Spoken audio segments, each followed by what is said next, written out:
Bonsoir à toutes et à tous, chers collègues. Je vous propose de prendre place et de débuter ce conseil municipal du 16 mai 2023. Merci pour votre présence.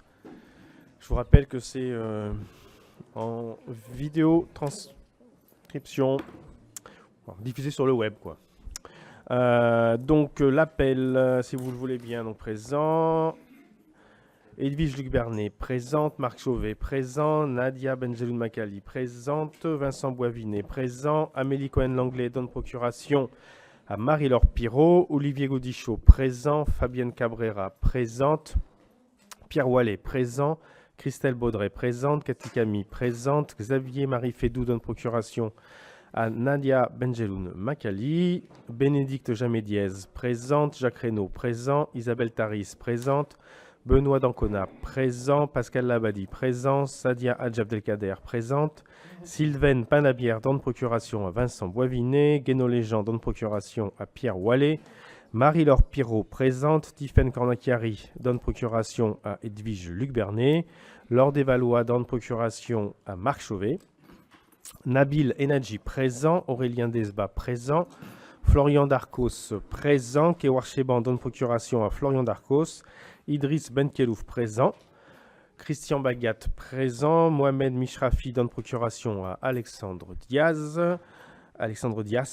présent. Isabelle Torlenico, non, n'est pas là. Absente malheureusement. Bon, d'accord. Et elle n'a pas eu le temps de faire sa procuration malheureusement. Fabienne Dacosta donne procuration à Christian Bagat.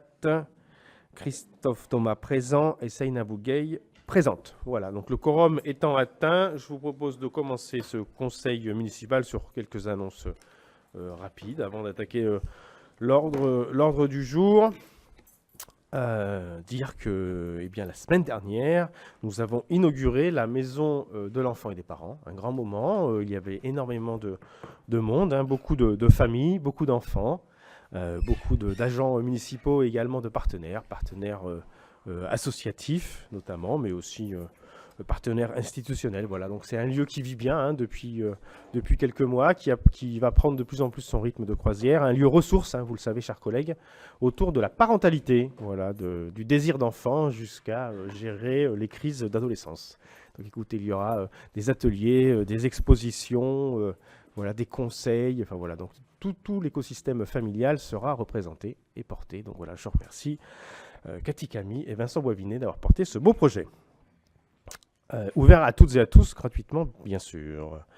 Dire également que nous accueillons à l'instant une délégation de jeunes Allemands et Allemandes de la ville de Zoul, qui est une ville jumelle de la ville de Bègle. Donc je remercie Bègle Fraternité, cette association de jumelage qui porte les jumelages, sa présidente Fabienne Fédou et Jacques Fernandez, voilà, qui a concocté encore cet accueil sportif jusqu'à dimanche, c'est ça, jusqu'à dimanche.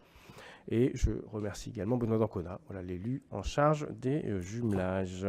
Et également vous rappeler, parce que nous n'aurons pas de conseil municipal d'ici là à la fête de la morue, les 2, 3 et 4 juin, sur le thème de l'Espagne, retour en centre-ville. Ça sera une belle fête populaire, et avec notamment une table ronde sur les enjeux de la pêche et de la surpêche le samedi 3 juin à 15h à Chapiteau, mais surtout très nombreux stands où nous pourrons faire la fête en musique dans le parc de la mairie, ici derrière nous, au niveau de la maison municipale de la musique, et bien sûr place du 14 juillet et place du bicentenaire. C'est gratuit, c'est une des plus grandes fêtes populaires, festives, gratuites de l'agglomération bordelaise. On est très fiers de cela. Également, vous dire que nous allons organiser une autre table ronde, mais là, ce ne sera pas dans le cadre de la fête de la morue.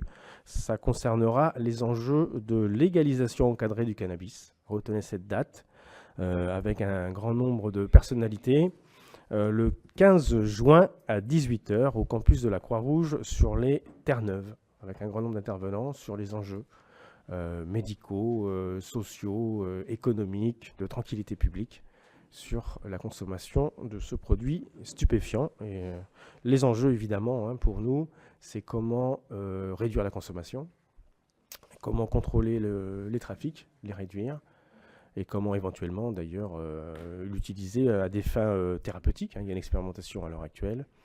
Et également, pourquoi pas, mettre en place une nouvelle filière économique agricole. Donc voilà, donc un débat suite à des rapports parlementaires et du Conseil économique, social et environnemental récent. Donc, gratuitement bien sûr, le 15 juin à 18h, campus de la Croix-Rouge. 2 autres dates, et puis après nous commencerons le conseil. Le baptême du parc Newton. Le parc Newton va s'appeler à partir du 22 juin à 17h le parc Eunice Newton, qui était une grande scientifique, une femme américaine, une cousine très éloignée de Isaac Newton, qui a été précurseur, découvreur de l'effet de serre, début du 19e siècle. Donc le 22 juin à 17h, ce parc Newton, vous le savez, c'est le symbole de la transition écologique et énergétique à Bègles, la reconversion d'un parc d'activités de Esso, industrie pétrolière, en un parc d'activités autour des énergies renouvelables, notamment autour de l'entreprise Valorem, une entreprise bèglaise, mais également tout un écosystème. Voilà. Donc bien sûr, vous êtes toutes et tous les bienvenus. Et puis, inauguration festive le 26 mai prochain autour de l'aire de jeu de Bègles-Plage, voilà, qui est attendue. Il y a eu un grand moment de concertation aussi avec les riverains et les Bèglais. Et donc, sous réserve d'avoir bien tout le matériel arrivé à temps, apparemment il y a encore une petite indétermination, me dit Fabienne Cabrera, nous organiserons le 26 mai une grande fête, voilà, avec les enfants bien sûr. Voilà pour les petites nouvelles municipales. C'est important d'avoir les informations. Secrétaire de séance, c'est Monsieur Boivinet, Vincent Boivinet, très bien. Et je vous propose d'adopter les procès-verbaux analytiques des 2 conseils municipaux précédents, celui du 21 mars et le conseil exceptionnel du 12 avril. Donc on va faire 2 votes. S'il n'y a pas d'intervention, je propose donc de valider le procès-verbal du 21 mars, qui est pour unanimité, merci. Et le conseil analytique du procès-verbal du 12 avril, qui est pour unanimité. Je vous remercie. Nous passons donc à la première délibération. Edwige Luc Bernet, création des forums des quartiers, qui se fera en duo avec Idriss Benkelouf, qui est conseiller municipal délégué. Également, nous donnons la parole aux adjoints de quartier dont les forums de quartier ont déjà été installés. Madame Luc Bernet, à vous la parole. Merci Monsieur le maire, mes chers collègues. La ville de Bègles a depuis de nombreuses années intégré la participation citoyenne dans la mise en œuvre de ses politiques municipales. Lors de cette mandature, nous avons souhaité poursuivre la création d'outils participatifs d'autant plus essentiels aujourd'hui dans un contexte de défiance politique généralisée. Selon un sondage récent paru dans Libération il y a 15 jours, 76% des Français considèrent que notre démocratie est en mauvaise santé et ont le sentiment de ne pas être écoutés. C'est pourquoi nous souhaitons élargir nos pratiques démocratiques en donnant plus d'espace à l'action citoyenne dans le but de nous renouer un débat démocratique. Pour cela, nous avons déjà des instances.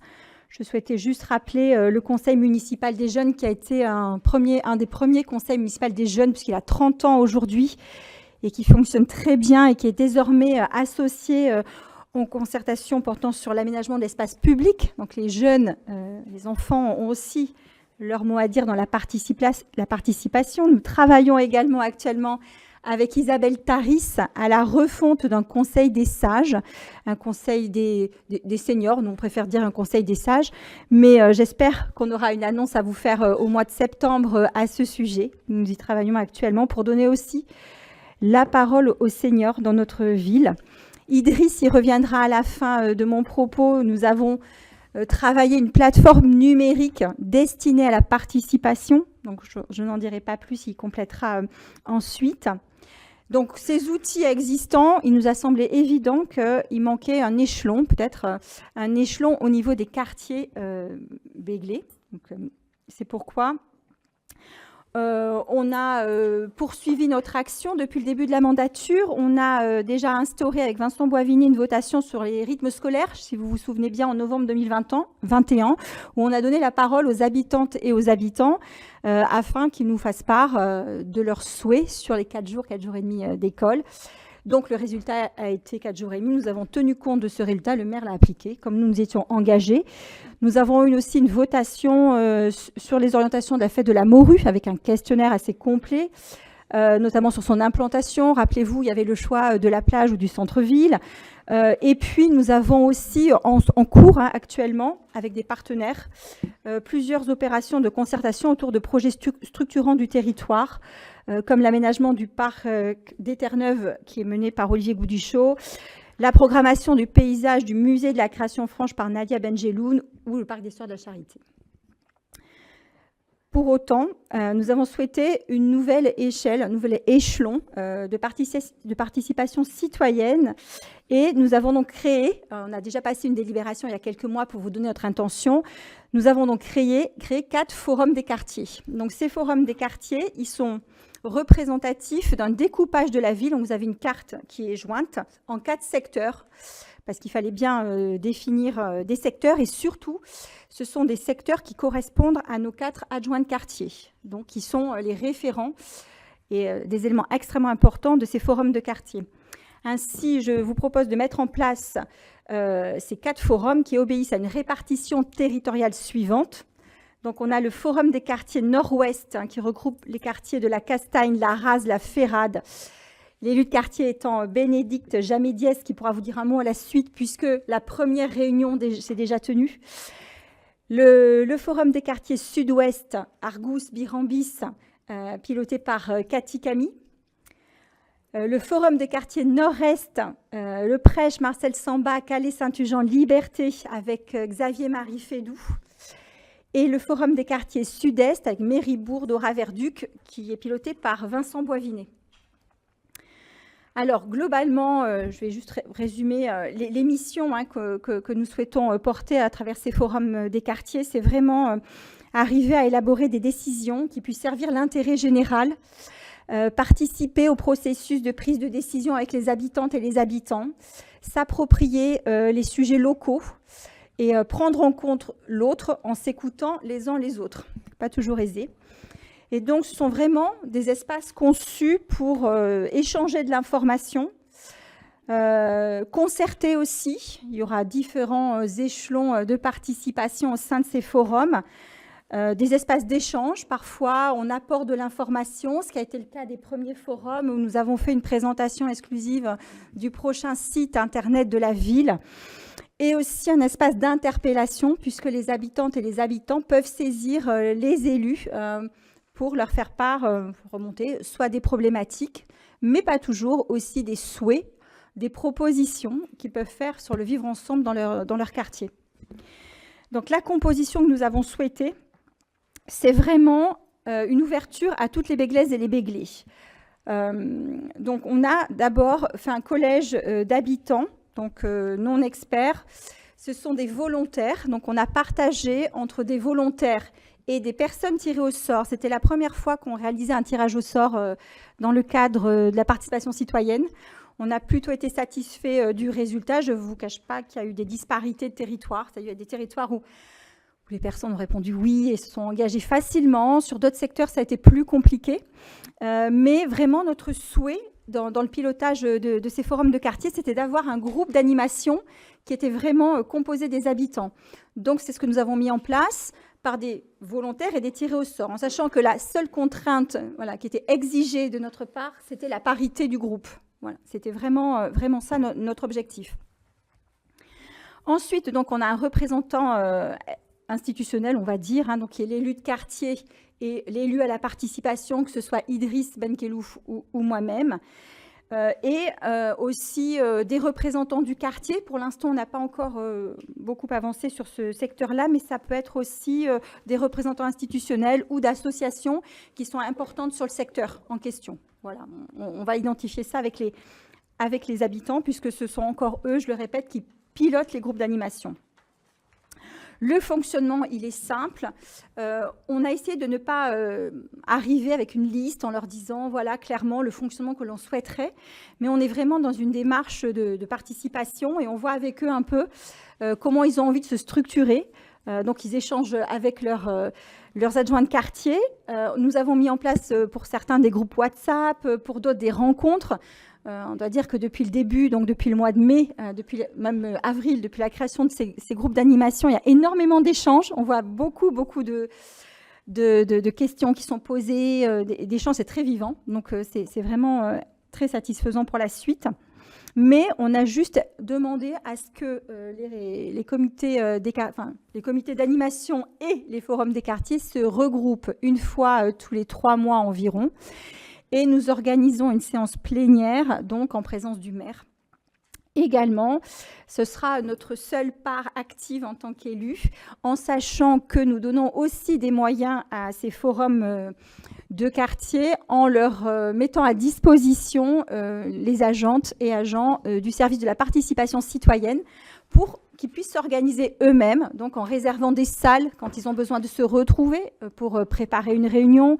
La plateforme, Idriss vous en parlera, où ils pourront aussi échanger de l'information. Donc voilà, c'est vraiment un outil d'habitantes et d'habitants à disposition de tous et toutes. Voilà, donc je pense que j'ai juste posé le cadre. Il y a tellement à dire parce que ça fait un petit moment que nous travaillons et nous avons l'espoir réel que ce type de participation citoyenne vienne enrichir notre débat et enrichir notre prise de décision. Parce qu'il y en a bien besoin aujourd'hui. Et donc, je voudrais juste passer la parole à Idriss pour qu'il complète sur la plateforme et vous annonce les prochains forums des quartiers. Et je répète, vous pouvez tous assister. Ça enrichira encore plus le débat. Voilà, merci. Et donc, je vous invite à voter cette délibération. Merci, Madame la Première Adjointe, Monsieur le maire, mes chers collègues. Bon, très rapidement, en concomitance avec la refonte du site web que nous avons engagé depuis à peu près 1 an et demi, il nous a paru essentiel de vous proposer, en tout cas de proposer aux Béglaises et aux Béglais, un nouvel outil numérique de participation, un outil qui viendra en complémentarité des forums de quartier où les participantes et les participants pourront retrouver à la fois de l'information concernant les votations en cours ou à venir sur la ville, pourront retrouver également les différents comptes rendus des forums de quartier. Voilà, donc sur les prochains forums de quartier, nous vous donnons rendez-vous le 24 mai à 18h30 à la salle Jean Vautrin pour le quartier sud-ouest et le 14 juin à 18h30 à Chapiteau pour le quartier nord-est. Et j'en profite, j'ai la parole, remercier également le service qui nous ont accompagnés, à la fois le service de la communication pour la refonte du site web et le service de la démocratie participative pour le travail qu'ils ont fait depuis 1 an et demi. Merci. Merci beaucoup. Alors, je vous propose de passer la parole à Bénédicte Jamédiez et puis après à Vincent Boisvinet, qui sont adjoints de quartier, pour nous faire un retour des premières installations. Voilà. Donc Bénédicte, à vous la parole. Monsieur le maire, mes chers collègues, donc je vais vous faire un retour très positif de cette première rencontre qu'on a eue début mai sur le quartier nord-ouest, donc la Castagne, la Ferrade, la Rase. Donc, comme le disait Edwige, selon les quartiers, nous avions plus ou moins de volontaires qui ont accepté de venir une fois tirés au sort. Sur le quartier nord-ouest, on avait beaucoup de volontaires. Donc, on a quand même 5 personnes qui ont accepté.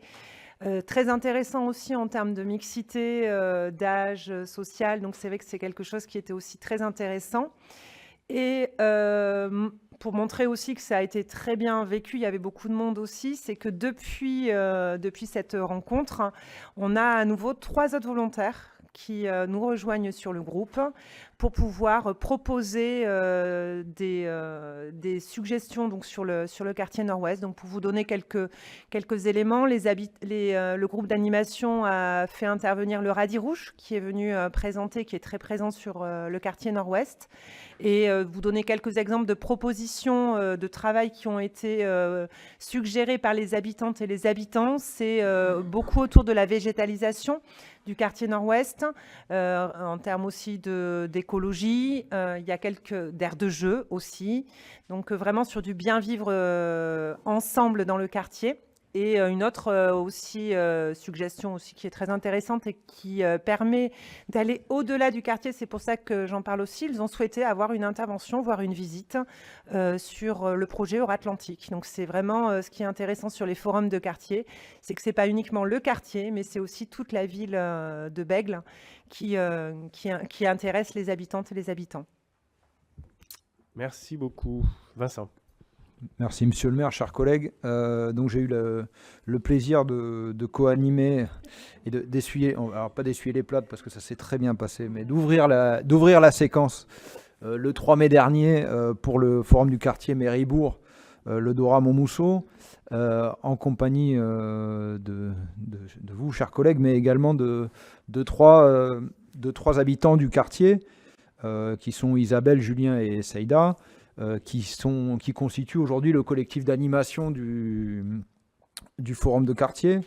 Donc je rejoins ce qui a été dit par ma collègue Bénédicte sur le travail qui a été accompli en amont par les services et par le collectif. Je salue également la qualité des échanges qui ont eu lieu lors de cette première réunion du forum. Nous avons pu également élaborer l'ordre du jour, en tout cas, et proposer en tout cas des sujets pour les prochains ordres du jour du forum de quartier de Méribourg.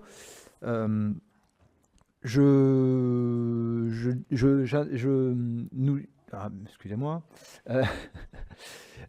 Pour ce qui est du quartier Méribourg, le Dora Montmousseau, il s'agira de faire également le lien avec les instances déjà existantes, comme le Conseil citoyen également du QPV sur lequel est situé ce forum. Et voilà, je finirai juste ces quelques mots par la citation que j'ai évoquée de Picasso lors du forum de quartier, qui correspond un petit peu avec l'ambition avec laquelle j'aborde ce forum. Picasso disait « Si je savais le tableau que je vais peindre quand je me mets devant mon chevalet, je ne le ferais pas ».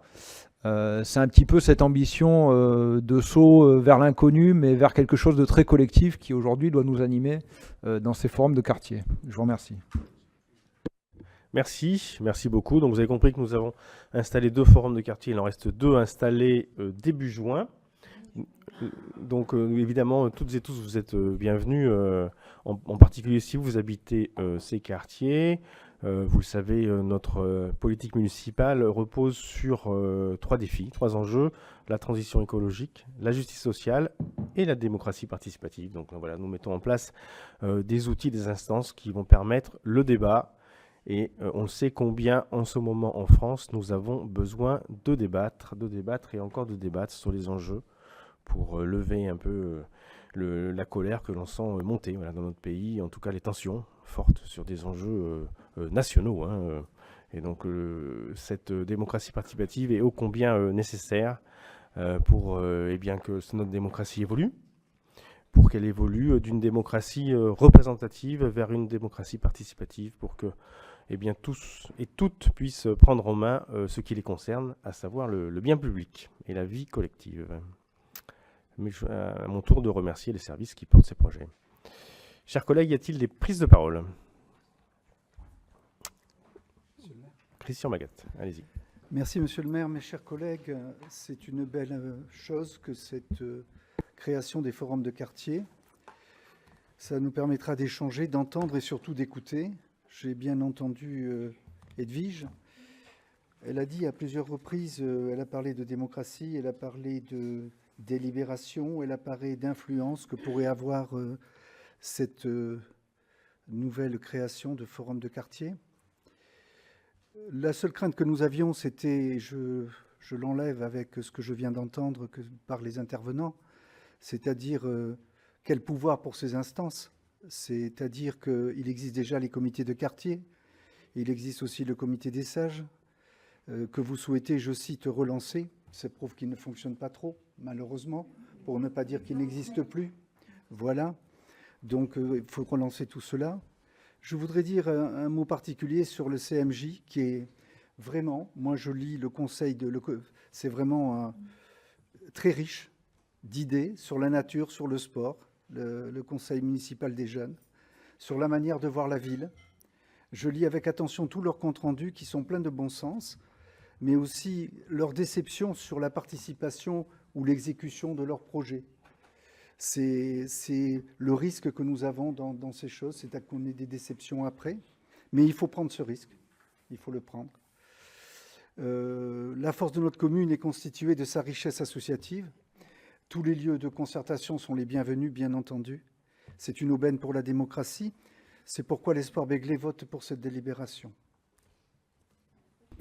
Merci beaucoup. Vous avez bien fait de souligner l'importance du Conseil municipal des jeunes, hein, le CMJ. On remercie Pascal Labadie de piloter ce dispositif qui est, je crois, un des plus anciens CMJ de France, sinon le plus ancien. Donc voilà, on est très fiers de ce CMJ. Alors, pas les membres, hein, pas les membres du CMJ, ils ne sont pas les plus vieux, évidemment, vous avez compris.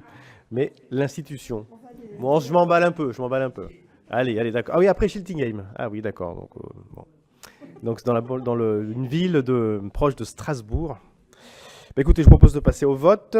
Ah non, pas du tout. Il y a encore une intervention. Voilà. Christophe Thomas, allez-y. Oui, j'avais juste deux petits points. Effectivement,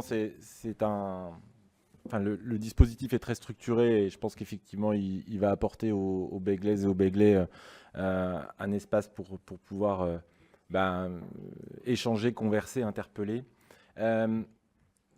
Moi, je me rends compte qu'on est en train de voter pour créer des forums qui ont déjà eu lieu. Sur le plan de la méthode, j'ai un petit décalage là. Hein. Ça, c'est le premier point de méthode. Le deuxième, c'est que j'ai pas entendu, alors à moins que ce soit caché dans la plateforme, mais il y a vraiment un enjeu très très fort pour pas créer de déception et pas survendre. C'est comment est-ce qu'on fait la boucle retour. C'est-à-dire, là, je parlais du début, le lancement, mais c'est aussi à la suite qu'il y ait des comptes rendus, qu'il y ait un suivi et qu'il y ait un retour auprès des participants. Et ça, je ne l'ai pas vu dans la délibération. Ça nous semble très important pour garder la confiance et pas basculer dans ce que l'on cherche à combattre, c'est cette défiance politique. Donc voilà, c'était peut-être pas dans la délib, mais vous avez peut-être des éléments à nous apporter sur ce point. Merci, chers collègues. Oui, alors Edwige Bernet va vous répondre, apporter quelques points d'éclaircissement. Alors, on avait déjà passé une délibération fin 2022 qui a annoncé les forums de quartier. Et là, c'est vrai donc qu'on les a structurés, qu'on a présenté cette délibération faute d'être près le conseil municipal précédent. Mais l'intention était déjà présentée auprès de vous toutes et tous.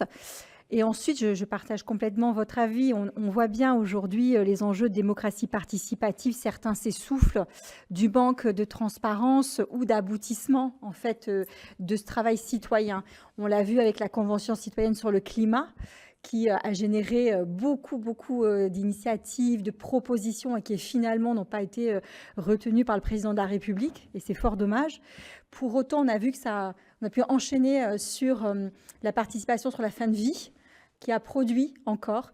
Donc, en ce sens, je pense que les citoyens, même s'ils sont très critiques sur la démocratie aujourd'hui, qui considèrent qu'elle est en mauvais état, pour autant, il y a un vrai désir de participation. Et je vous rejoins sur ce désir qu'il ne faut vraiment pas décevoir. Et ce qu'on a prévu dans les forums de quartier, c'est que lorsqu'on va poser une thématique qui va être choisie par le groupe d'animation, alors Bénédicte en a présenté quelques-uns, dès le début, on indiquera le niveau de concertation, c'est-à-dire on dira c'est de l'information, donc auquel cas on n'attend pas de prise de décision à la fin. On dira c'est une votation qui va se mettre en place, auquel cas il y aura un vote et tout le monde donc devra se soumettre au résultat de ce vote. On aura de la co-construction sur, par exemple, des projets nouveaux sur des quartiers. On pourra associer dès le départ le forum des quartiers et on s'engagera donc à la prise de décision commune, comme on a pu le faire déjà, mais peut-être de façon plus aboutie.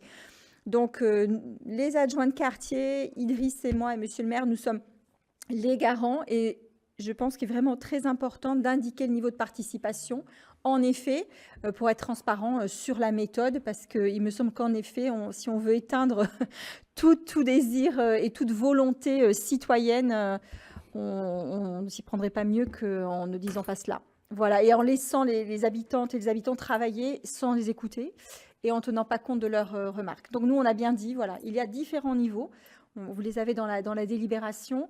On verra si c'est de l'information, du vote, de la concertation, de la co-construction, mais ce sera défini au départ. Comme ça, les règles du jeu seront fixées pour éviter ces déceptions. Merci. S'il n'y a pas d'autres prises de parole, je vous propose de passer au vote. Qui est pour? Unanimité. Merci, chers collègues. Délibération numéro 2, Nadia Benjeloun Makali, portant approbation du choix de délégataire et du contrat de délégation de service public du cinéma de Bègles. Monsieur le maire, chers collègues, alors avant de dévoiler le nom du futur délégataire, je vais vous retracer le processus pour arriver à ce choix. Le cinéma de Bègles participe au rayonnement culturel de la ville comme cinéma de proximité, le seul cinéma dit de barrière qui subsiste. Et après 3 ans difficiles pour le cinéma, des fermetures répétées au cours de la pandémie, il y a un phénomène de rebond qui est observé. Le public retrouve le chemin des salles obscures. Et ce sont notamment les petites salles qui s'en sortent le mieux en France, et en particulier en Gironde. Et on parle du modèle du cinéma du quart d'heure, un cinéma proche du public. On parle aussi de SVOD fatigue. C'est un acronyme pour parler donc des plateformes par abonnement, et en disant que le public se détourne de plus en plus de ces plateformes. La ville de Bègles est propriétaire depuis 1990 du cinéma et a confié la gestion et l'exploitation de cet équipement depuis 1995 par contrat de délégation de service public. Alors, le contrat arrive à son terme le 30 juin 2023. En application des dispositions législatives et réglementaires, la commission consultative des services publics locaux a été consultée le 10 novembre 2022 et a émis un avis favorable au principe de recours à la délégation de service public. Le conseil municipal s'est ensuite prononcé sur le principe de cette DSP, de la gestion, pour la gestion et l'exploitation du cinéma, pour une durée de 5 ans. Alors, conformément au Code général des collectivités territoriales, une procédure de publicité et de mise en concurrence a été mise en œuvre pour attribuer la gestion et l'exploitation du cinéma. Pour ce renouvellement, le cinéma de Bègles a bénéficié d'une étude de marché et d'une analyse des modes de gestion adaptés au contexte béglais avec le cabinet indépendant Hexacom. En effet, lors d'un renouvellement d'une DSP, une étude de marché cinématographique de la ville doit être réalisée, à laquelle s'est ajoutée une étude sur le positionnement éditorial du cinéma. Donc, la zone d'influence cinématographique, c'est ce qu'on apprend avec cette étude, représente un territoire de 63 000 habitants avec un fort dynamisme démographique et un impact sur les territoires de Bègles, Bordeaux, Talence et Villeneuve-d'Ornon. Donc, ce cinéma de proximité, je le rappelle, possède 2 salles, mais aussi il est classé art et essai et a le label aussi jeune public. Ce cinéma était alors spécialisé cinéma d'animation, donc depuis 2008, mais aussi effets spéciaux. Et donc, je remercie le délégataire actuel, Fabrice de la Rosa, et son association Flipbook pour son travail de direction du cinéma depuis 2008. Et j'ai le plaisir aussi, parce que c'était inscrit dans le cahier des charges, de dire qu'il continuera à organiser les Nuits Magiques, festival qui constitue un temps fort culturel à l'échelle de la métropole. Donc ce festival Les Nuits Magiques représentait plus du tiers de la fréquentation globale annuelle. Alors, les candidats à la DSP ont répondu à un cahier des charges, je dirais, ambitieux, qui oriente le projet des futurs repreneurs du cinéma, à savoir notamment une action dans la cité en termes de médiation culturelle, une ouverture le plus large possible aussi à de nouveaux publics. Les 2 dispositifs d'éducation à l'image que sont Ciné-Change et Ciné du Coin seront portés par le futur délégataire. Alors, et renforcer aussi le travail en transversalité avec les entités culturelles et sociales de la ville de Bègles. Alors, je vais citer la Cité Cirque, la bibliothèque, le musée de la création franche, l'école de musique, le centre social et culturel de l'Estey et le CCAS. Le cinéma est aussi un lieu de convivialité et sera créé donc un espace de vie dans le hall permettant une petite restauration durable et accessible. L'éco-responsabilité sera aussi au cœur du projet dans sa gestion et sa programmation notamment. La programmation s'élargit aux films et documentaires d'art et essai ayant du sens par rapport au projet du territoire, le cinéma d'animation restant un axe important pour la programmation notamment et l'éducation aussi à l'image. Des créneaux films grand public seront proposés et sera aussi renforcé l'accueil et la possibilité d'avoir des projections de type conférence-débat. Et bien sûr, nous avons souhaité que soit maintenue une politique tarifaire accessible. Donc, à l'issue de la phase d'examen des offres et d'analyse, la commission de délégation de services publics réunie le 30 mars 2023 a examiné les offres finales et les a classées comme suit. En premier, Vive le cinéma de Bègles. En 2, Semer le doute. En 3, Artec. 4, OCF et 5, CTC. Il est apparu que les garanties exprimées par le candidat Vive le cinéma de Bègles en termes de programmation et action culturelle, projet de territoire, accueil des publics, éco-responsabilité, moyens humains et techniques, communication, cohérence des comptes prévisionnels d'exploitation sur la durée du contrat, politique tarifaire, proposition aussi du candidat relative à la redevance pour les biens mis à disposition du délégataire exprimés en pourcentage du chiffre d'affaires. Ces éléments font de sa proposition une offre répondant aux objectifs attendus. Donc, ceci étant exposé, il vous est demandé de bien vouloir adopter les termes de cette délibération et donc d'approuver le choix de retenir l'association Vive le cinéma de Bègles, située 26 rue Honoré de Balzac à Bègles, comme délégataire en charge de son cinéma donc de proximité à compter du 1er juillet 2023 et pour une durée de 5 années. Je vous remercie. Merci, merci chers collègues. On est très fiers d'avoir ce cinéma à la barrière de Bègles, un des derniers cinémas de quartier de l'agglomération bordelaise qui résiste, un cinéma municipal. C'est vrai qu'on a eu un grand nombre d'offres voilà, pour gérer ce cinéma. Donc le jury s'est réuni et a choisi, a sélectionné donc une association créée pour l'occasion avec de grands nombres d'habitants et de professionnels béglais qui vont animer ce lieu pour en faire un lieu à la fois évidemment de cinématographique, c'est l'objet d'un cinéma, mais aussi citoyen et de vie locale. Donc longue vie au cinéma de Bègles. Y a-t-il des prises de parole, chers collègues? Sadia Hadj, Abdelkader. Merci, monsieur le maire, chers collègues.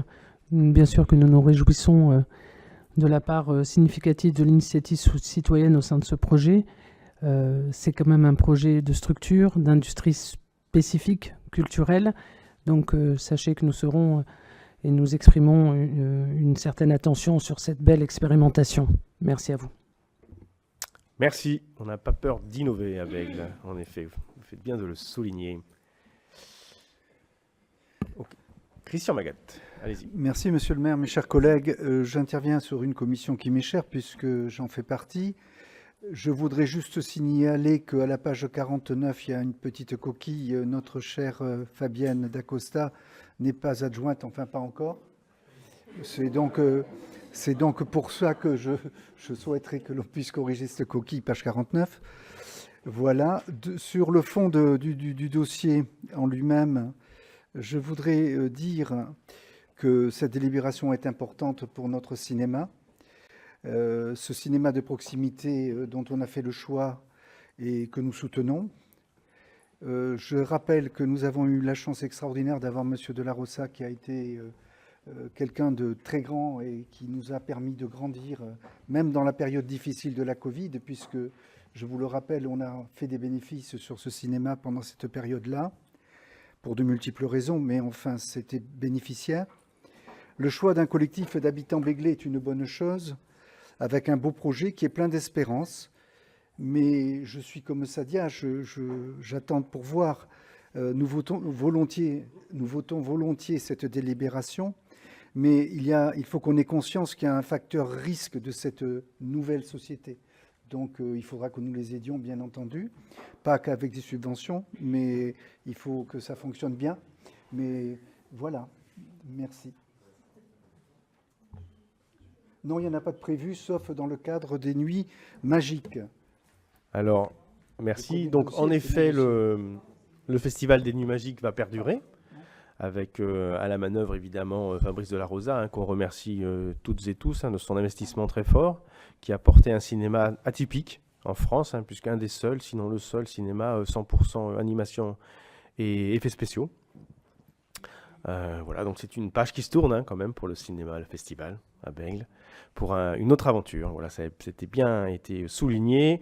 Et donc, réouverture du cinéma avec cette nouvelle équipe début juillet. Voilà, donc on fera une belle fête, j'espère. Bien, écoutez, je vous propose de passer au vote. Qui est favorable? Unanimité. Je vous remercie. Délibération numéro 3. Marc Chauvet, soutien de la ville de Bègles à la Ligue des droits de l'homme. Merci, monsieur le maire, chers collègues. La Ligue des droits de l'homme est une association de loi 1901 de défense des droits humains créée il y a 120 ans, lors de l'affaire Dreyfus. Elle lutte contre le racisme et toutes les formes de discrimination et œuvre en faveur d'une citoyenneté active. Aujourd'hui, la LDH voit sa pérennité financière menacée. Considérant que la Ligue des droits de l'homme, en sa qualité d'observatrice indépendante, mène un travail d'observation des pratiques policières avec le souci d'œuvrer à la désescalade des violences afin de garantir l'ordre républicain et le droit de manifester, considérant qu'un large soutien associatif, politique et citoyen se constitue autour de la LDH en défense de son utilité et de son indépendance financière, considérant que la liberté d'opinion est protégée par notre Constitution et considérant aussi que la ville de Bègles a toujours porté une politique proactive en faveur des droits humains et des libertés, nous vous proposons d'attribuer une subvention exceptionnelle de 500 € à la Ligue des droits de l'homme de Bordeaux et de la Gironde. Merci. Merci. Y a-t-il des prises de parole? Marie-Laure Pirot. Merci, monsieur le maire, mes chers collègues. Monsieur le deuxième adjoint, je vous rejoins sur l'importance et la pertinence d'apporter notre soutien à la Ligue des droits de l'homme. Il me semble que l'heure est grave et que nous pouvons être très inquiets de la dégradation des libertés individuelles comme de la liberté de manifester aujourd'hui en France. Cette dégradation est relayée par la Ligue des droits de l'homme, celle qui œuvre depuis 1898 à la défense des libertés.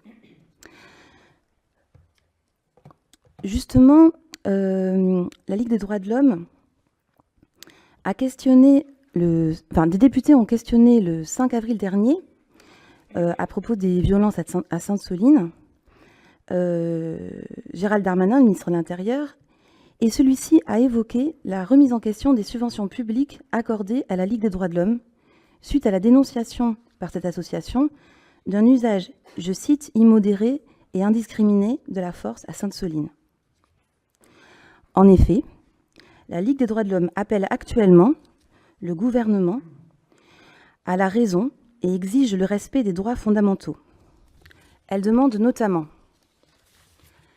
la suppression de la Brave M et de la NAS, l'interdiction des techniques d'immobilisation mortelle et des armes de guerre, le respect des journalistes et de la liberté d'informer sur les pratiques des forces de l'ordre. On peut quand même se demander comment on en est arrivé là dans notre pays. On peut aussi compter combien de manifestantes et manifestants engagés dans une lutte, notamment contre la réforme injuste des retraites ou bien dans des luttes écologiques et sociales comme à Sainte-Soline, sont bousculés, gazés, nassés, arrêtés de manière abusive, matraqués, mutilés, avec une personne qui est encore notamment en état critique. Souvenons-nous aussi des Gilets jaunes. Comment on en est arrivé à une police militarisée, agissant dans des situations qui virent à des scènes de guerre, ce que ne connaissent pas les autres pays européens. Michel Faust, qui est rapporteur spécial de l'ONU, dans un entretien avec le journal Le Monde, juge la situation française préoccupante et rapporte qu'à Sainte-Soline, la réponse de l'État lui a paru largement disproportionnée. Cette militarisation est dangereuse et contre-productive. Notre ancien maire et ancien député, Noël Mamère, a écrit dans une tribune publiée par Le Monde le 24 avril « À Sainte-Soline, le gouvernement a fait le choix du quadrillage militaire. C'était la meilleure façon d'attirer les groupes minoritaires ultra-violents, toujours prêts à en découdre avec les forces de l'ordre. » C'est aussi un manque de respect pour les agents des forces de l'ordre eux-mêmes mis en danger et qui deviennent parfois agents du désordre. On peut se demander dans notre démocratie qui la police doit protéger, les intérêts collectifs du peuple ou les intérêts d'un gouvernement en perte de légitimité ou de groupes financiers, par exemple de l'agriculture intensive, que ne gênent pas les actions de prédation de la nature. L'impact de cette dérive policière nous touche tous, nous commençons à avoir peur d'aller manifester. Et je me permets de raconter une anecdote personnelle. Le 1er mai, à la fin de la manifestation, je suis allée à la pharmacie des Capucins acheter des médicaments.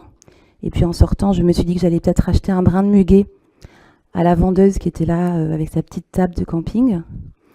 Et tout à coup, un groupe de personnes a remonté le cours de la Marne, suivi par un groupe de policiers tout aussi nombreux. Et là, une grenade de désencerclement est tombée juste à côté de mon pied. Donc, en fait, ce que j'ai ressenti, en plus de la brûlure au niveau de la gorge, du nez, des yeux, c'est la sensation d'être coupable d'être là où j'étais.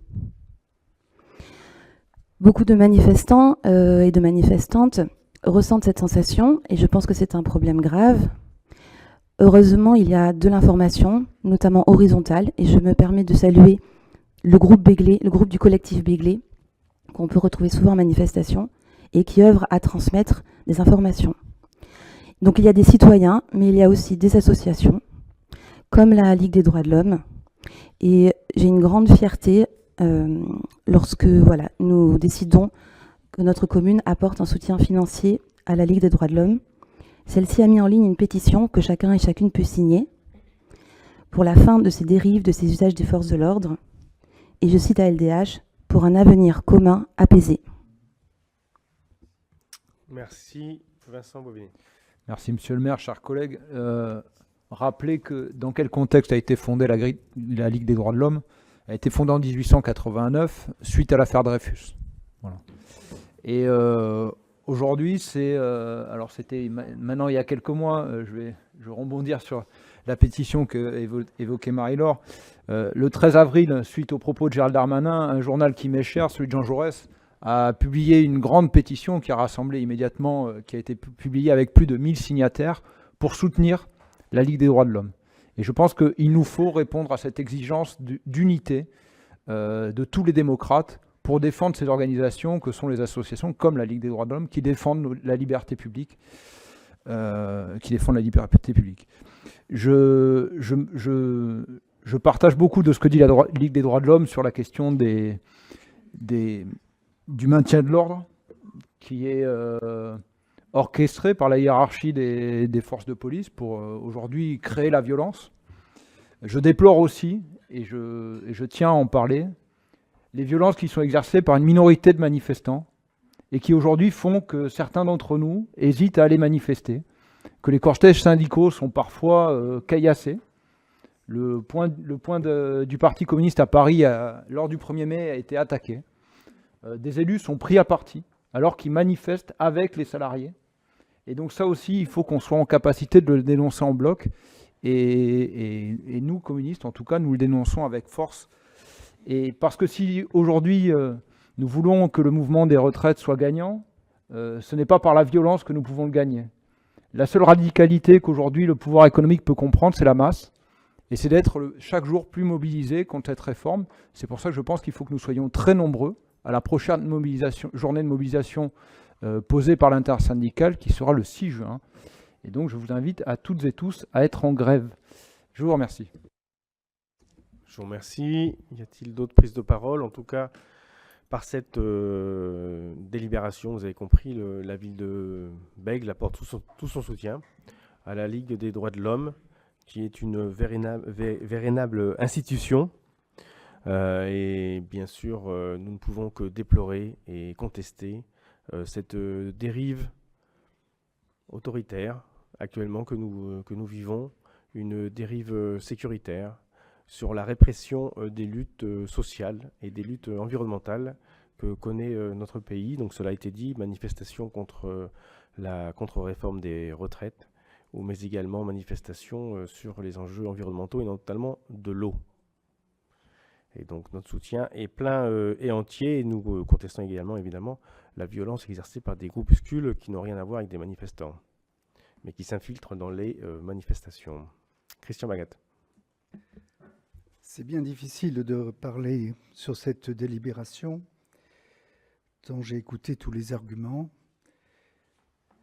J'ai l'impression qu'il y a aujourd'hui des dérives qui ne sont pas dans ce cadre-là, dans tous les sens du terme, dérive des deux côtés, je dirais. Marie-Laure Pirot est intervenue et elle a évoqué son histoire personnelle, qui est douloureuse et je la comprends parfaitement.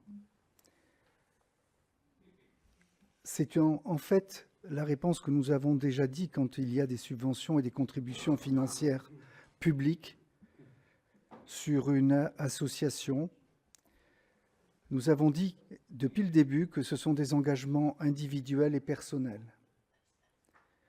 Donc nous restons fidèles à cette position et nous ne participons pas à ce vote. Je vous remercie. Après, notre réponse sera la même, comme à chaque fois, c'est-à-dire que nous avons également un investissement, une adhésion pour certains d'entre nous à titre personnel, mais nous souhaitons également le faire à titre de la collectivité. Alors, je passe la parole à Sadia Hadj Abdelkader. Merci, monsieur le maire. Donc, mes chers collègues, la plupart des choses ont été dites, mais de quoi est-il question? Puisque du coup, on a quand même pas mal de polémiques autour de cette association. Il n'y a aucune ambiguïté de notre part. Il faut défendre les droits des hommes et des femmes. J'espère un jour voir le nom se transformer. Voilà, donc ça c'est dit. Donc du coup, je voulais m'appuyer parce qu'en fait, on joue sur des ambiguïtés, mais on joue aussi à insinuer dans la société quelques propos qui sont nauséabonds. N'oublions pas que c'est le gouvernement Vichy qui a dissous la LDH et qui l'a interdite parce que voir, être vigie, être observateur ou observatrice citoyenne peut porter à conséquences. Et ces conséquences, nous ne les connaissons que trop bien.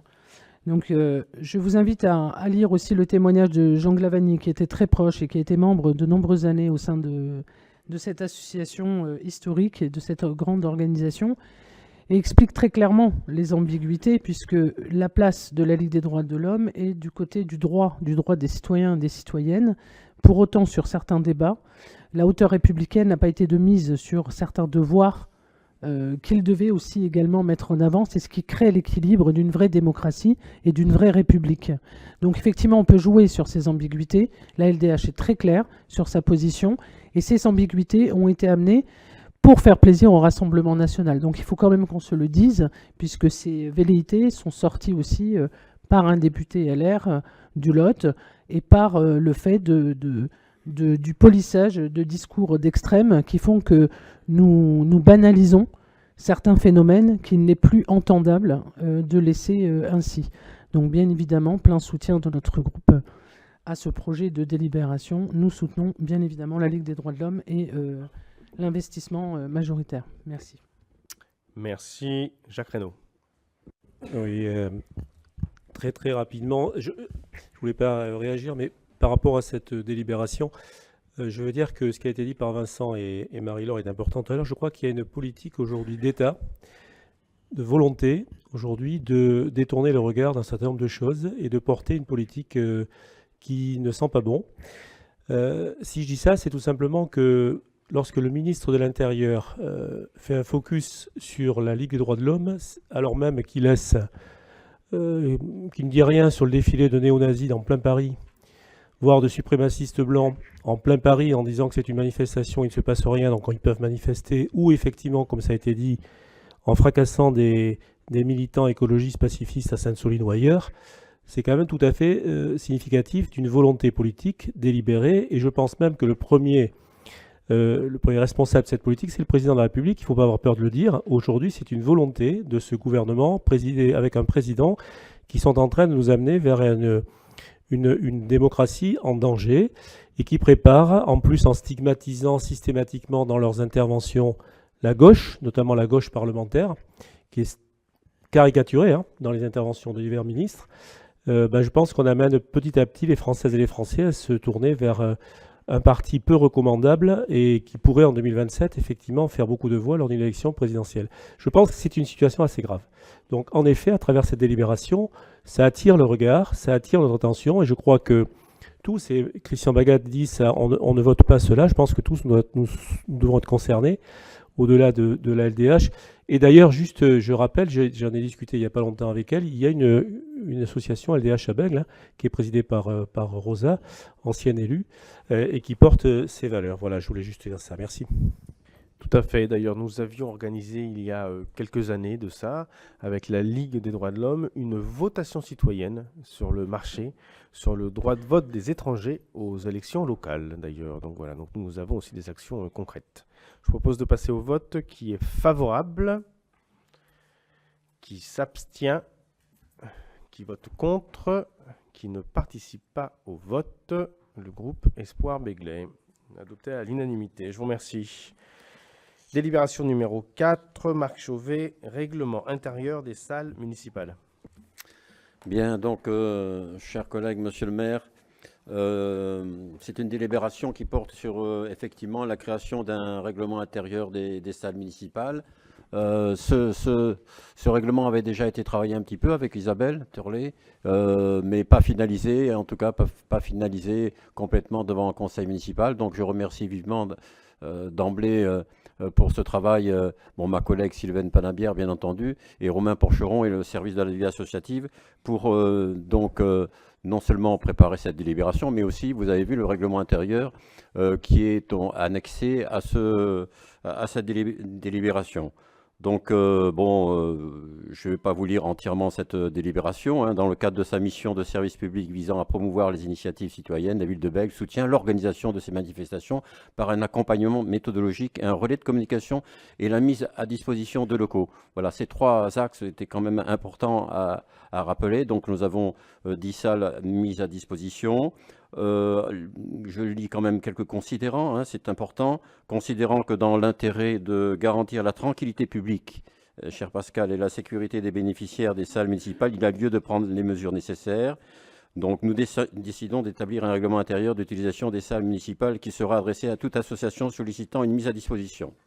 Vous avez vu ce règlement intérieur, je ne vais pas donc vous le lire parce que vous l'avez déjà lu avec beaucoup d'intérêt. Il y a le préambule, les bénéficiaires, la destination. On voit que les vocations de ces manifestations sont bien encadrées. Ensuite, la procédure de réservation, horaires et accès, politique tarifaire. Nous avons donc retenu le principe de la gratuité ou du régime de la contrepartie en nature aux groupements ou à but non lucratif qui en font la demande sous la double réserve. Voilà, de ne pas tirer profit et de ne pas exercer une activité de gestion d'intérêt privé, ça c'est important. Ensuite, les conditions d'utilisation. Les observateurs les plus fins ont remarqué qu'il y a une redite, mais ça, on le corrigera, puisque la phrase « il utilisera les locaux sans qu'il y soit commis de dégradation ou détérioration sous peine d'en être tenu pour responsable ». Cette phrase se trouve à l'article 6, mais elle se trouve aussi à l'article 7. Donc on verra avec Romain Porcheron dans quel axe, dans quel paragraphe on va la mettre, en sachant que là, on vote le principe de l'élaboration d'un règlement intérieur, mais à la fin de ce règlement intérieur, il est noté que la ville de Bègles se réserve le droit de modifier à tout moment et sans préavis le présent règlement intérieur. Donc le règlement intérieur n'a pas besoin de repasser chaque fois en conseil municipal. On présente simplement la délibération de la construction et sur le principe. Bien sûr, l'hygiène, propreté, ordre public, bien nettoyer les salles, etc. Je voudrais mettre un focus quand même sur les conditions d'annulation. Annulation par le bénéficiaire. En cas d'annulation, le bénéficiaire doit en informer par téléphone ou par courrier électronique ou postal la mairie de Bègles au moins 5 jours avant la date prévue d'occupation de la salle. À défaut, les prochaines demandes de mise à disposition du bénéficiaire pourront être refusées. Bon, voilà, on a fait ce règlement intérieur à l'aune de ce que l'on sait des difficultés qu'on a pu avoir. Et là, c'est quand même embêtant quand il y a une annulation qui arrive ou si l'annulation n'est pas confirmée par une présence, on perd l'utilisation d'une salle alors que les salles sont utilisées à 100% pour nos associations et c'est quand même très très très important. Voilà, je vous remercie de votre attention et je répondrai aux questions si vous le souhaitez. Merci. Merci à vos élus et aux services. Y a-t-il des prises de parole? Christian Bagat. Merci à vous, merci monsieur le maire. Marc, je n'ai une de questions à te poser. Qu'en est-il des anciens combattants qui n'ont plus leur salle au rez-de-chaussée qui va être supprimée? On leur a proposé une salle au 2e étage. Je ne sais pas si, j'espère que ça a été corrigé. Oui, je suis avec attention le dossier, parce effectivement. Au 2e étage, ils n'y arriveront jamais. Je sais. Il y en a qui... Tu as raison, Christian. y a des gens beaucoup plus jeunes qui essaient de faire des triathlons, qui ont des genoux abîmés. Hein, et donc, les anciens combattants, c'est pareil. Donc, on va trouver une solution. D'autres questions, Christian? Très bien. Oui, non. On va proposer quelque chose qui plaise et qui convienne à tout le monde pour les anciens combattants. Et je ne pense pas qu'on ait proposé de salle au deuxième étage. On a proposé deux salles au rez-de-chaussée. On va trouver une solution. Donc, je propose de passer au vote. Qui est pour? Unanimité. Merci beaucoup. Et alors, avant de passer à la délibération suivante, je vais rectifier. Le cinéma, le festival va ouvrir au mois de septembre et non pas au mois de juillet, puisque les mois de juillet et août seront consacrés aux travaux, voilà, de rénovation du cinéma et de mise en lumière. Voilà. Alors, délibération suivante, numéro 5, demande de financement auprès du département pour le projet de reconstruction du restaurant de l'école maternelle Ferdinand Buisson. Monsieur Vincent Boivinet. Merci Monsieur le maire, chers collègues. Une délibération qui s'inscrit dans le projet de la ville, dans le plan école, projet de la ville autour du patrimoine scolaire. Je rappelle très rapidement le plan école qui est constitué de 4 grands axes. Le premier est celui de grands travaux d'ampleur. Je n'en citerai qu'un qui sera celui, je vais dire, du mandat, qui sera celui du groupe scolaire Prévert. Deuxième point important, celui du travail spécifique autour des abords des écoles qui se traduit par le dispositif école sans voiture, mais pas que. Troisième point important, celui de la végétalisation des cours d'école avec aujourd'hui 2 cours d'école qui sont en préparation. En tout cas, on est dans les starting blocks pour la livraison pour le début des travaux de végétalisation sur les écoles de Samba et Langevin. Et enfin, le sujet de ma délibération de ce soir, celui de la mise à niveau des espaces de restauration et des espaces sanitaires. Donc nous allons entamer, les travaux devraient commencer cet été. La rénovation, la démolition et reconstruction du restaurant scolaire de l'école maternelle Ferdinand Buisson, livraison qui va être effective pour la rentrée de septembre 2025. Donc l'école Ferdinand Buisson va vivre un petit peu dans les travaux pendant 1 an, mais on fait confiance aux équipes, autant de l'éducation nationale que de la ville, pour faire preuve d'inventivité et de patience, car elles vont bénéficier d'un équipement qui sera vraiment à la hauteur des besoins, et elles ont aujourd'hui un équipement qui est très dépassé, je peux difficilement le dire autrement. Et donc, dans le cadre de cette rénovation, nous sollicitons le département qui finance à hauteur de 10% des travaux, les travaux sur les restaurants scolaires et les équipements de cuisine. Donc c'est une subvention qui, si elle est validée par le département, mais je compte sur nos appuis au département pour peser de tout leur poids, qui donc à 10% des travaux nous permettrait de financer cet équipement à hauteur de 180 000 €. Je vous remercie. Je rajoute juste que c'est ce type de subvention que nous solliciterons sur nos prochains projets. La rénovation du restaurant scolaire de l'école Joliot-Curie et sur le projet Prévert, où nous réaliserons bien évidemment un restaurant scolaire qui fera l'objet aussi d'une demande de subvention de ce type. Je vous remercie. Merci. Donc vous voyez, nous avançons sur le plan école, le plan école municipal, comme l'a très bien exposé Vincent Boivinet. Et nous remercions évidemment le département et Jacques Reynaud, conseiller départemental, voilà, pour son appui financier. Merci à lui. Alors, monsieur Jacques Reynaud, bien sûr, allez-y, chers collègues. Juste en fait pour rappeler que Vincent a raison, le département peut financer, mais pas obligatoirement, et notamment quand il y a plusieurs restaurants scolaires dans la même commune. À un moment donné, la question se pose à la collectivité départementale avec les élus qui doivent statuer là-dessus. Donc il faut que les dossiers soient portés par les élus du canton, qui sont en effet dans ce cas-là Martine Jardinet et Jacques Reynaud. Donc on portera, mais en tout cas il est clair qu'on aura certainement ces financements. Voilà. Enfin, il est bon de le préciser parce que ce n'est pas forcément obligatoire. Eh bien merci, on compte sur vous. Alors je propose de passer au vote qui est pour. Unanimité, je vous remercie. Délibération numéro 6. Pierre Wallet, demande de financement à Bordeaux Métropole pour projet de contrat de co-développement du règlement intérieur nature. Merci Monsieur le maire, chers collègues. Face à l'urgence environnementale aujourd'hui largement admise, la ville est fortement engagée en faveur de la qualité et du cadre de vie des populations, de la préservation de la biodiversité et de la protection des espaces naturels. Cette volonté est là aussi pour répondre à l'impératif climatique qui nous attend.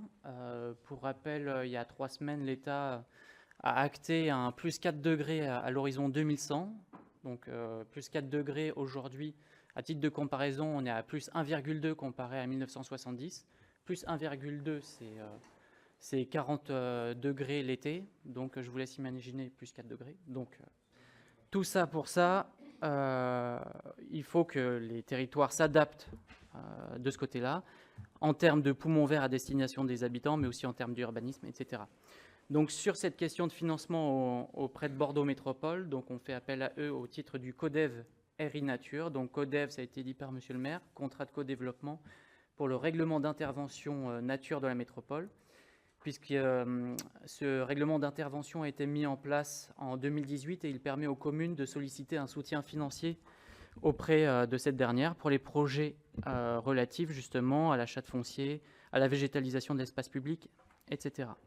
À ce titre-là, la ville souhaite demander une participation à la métropole au titre de 4 grands espaces publics futurs végétalisés ou futurs ouverts et déjà végétalisés, notamment le parc des Sœurs de la Charité. Donc pour rappel, c'est près de 3 hectares qui seront ouverts au public d'ici peu.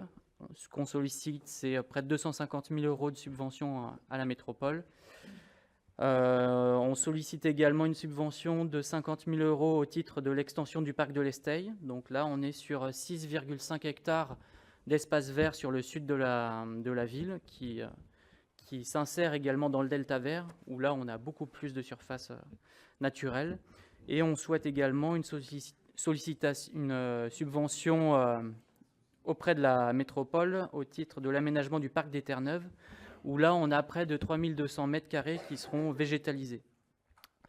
Ce sont près de 350 000 € qu'on sollicite à Bordeaux Métropole, ce qui représente 17,4% du financement. Donc le RI Nature, on l'a déjà sollicité, on continuera à le solliciter. Là, on vous a cité 3 grands exemples de parcs urbains, mais le RI Nature, on peut aussi le solliciter sur des petits aménagements de parcs, de squares. On peut par exemple penser aux 500 mètres carrés qui viennent juste d'être aménagés en face de l'arrêt de tram Musard, qui fera écho aussi aux 500 mètres carrés qui seront aménagés en face de l'arrêt de tram Belle-Rose dans l'année qui suivent. Donc des petits poumons verts le long d'axes de transport collectif sur des secteurs de la ville qui sont relativement denses. On peut penser aussi au RI Nature sur la renaturation des cours d'école, qui a été abordé par Vincent juste avant. Donc Samba, Langevin, mais aussi d'autres cours d'école à venir sur le reste du mandat. On peut penser au petit parc de la Maille de Bernay, à la parcelle au sud du lycée Émile Combes qui était défendue par l'association du Bois des Orangers, etc. D'autres subventions peuvent être mobilisées. Elles l'ont déjà été dans le cadre de conseils municipaux précédents. On peut citer le Fonds vert ou le 1 million d'arbres métropolitains. Et j'en profite également pour remercier les services, et notamment Marie-Hélène Torel et Emmanuel Faure-Richard, pour justement accompagner la ville sur la recherche de financement, sans lesquels, en fait, bon nombre de projets ne pourraient pas aller au bout. Merci.